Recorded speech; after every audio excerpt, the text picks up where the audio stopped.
আমার মতে সামর্থ্য থাকলে কখনোই গ্রামে থাকা উচিত না। গ্রামে 100 বিঘা জমির মালিক হওয়ার চেয়েও শহরে এক টুকরা ভাড়া বাসায় থাকা অনেক ভালো, অনেক সম্মানের, অনেক আরামদায়ক।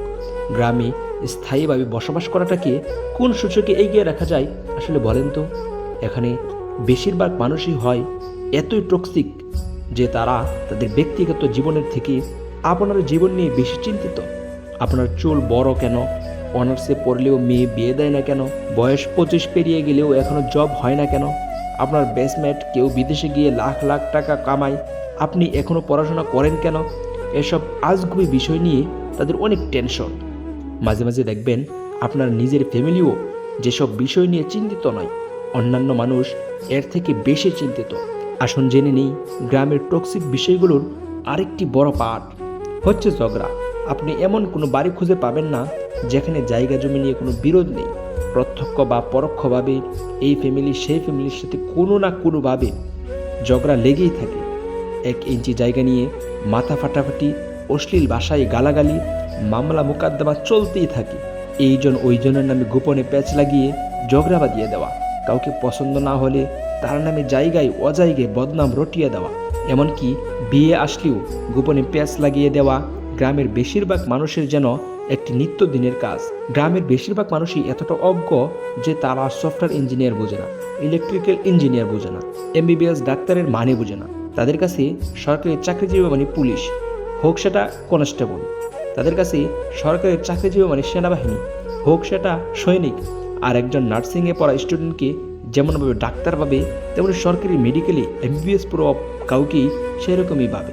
তাদের কাছে আপনি সরকারের কত গ্রেডের চাকরি করেন তার থেকে গুরুত্বপূর্ণ আপনি প্রাইভেট জব করেন নাকি সরকারি। আপনি যদি প্রাইমারি স্কুলের পিওনও হন তাও মেয়ে দিতে রাজি, কিন্তু বেসরকারি যত ভালো চাকরি করেন না কেন আমতা আমতা করবেই।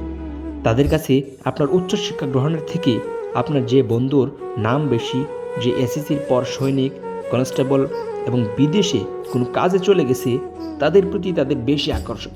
তাদের কাছেই মেয়ে বিয়ে দিবে। কিন্তু যে উচ্চশিক্ষায় শিক্ষিত হচ্ছে তাকে পাত্তাই দিবে না। যে বেসরকারি ভালো একটা পদে চাকরি করি তাকে কোনো পাত্তাই দিবে না। আর টক্সিসিটির সবচেয়ে বিরক্তিকর পার্ট হচ্ছে গ্রামের চায়ের দোকানগুলো।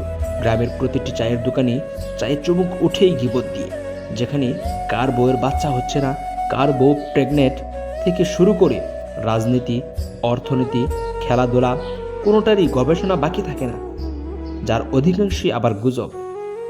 এত সবের মাঝেও গ্রামে কিছু আপনার শুভাকাঙ্ক্ষী থাকি যারা আপনাকে বুঝতে চায়, বোঝার চেষ্টা করি, যারা অন্যের ব্যক্তিগত জীবন নিয়ে এত আগ্রহী নয়, যারা মানে উচ্চশিক্ষা অর্জনের থেকে বিদেশে চলে যাওয়া কিংবা কোনো কাজে চলে যাওয়া কখনোই বেটার অপশন নয়, যারা চায়ের কাপে মিথ্যা আর গিবতের ধোঁয়া ওঠায় না, তাদের সেলুট।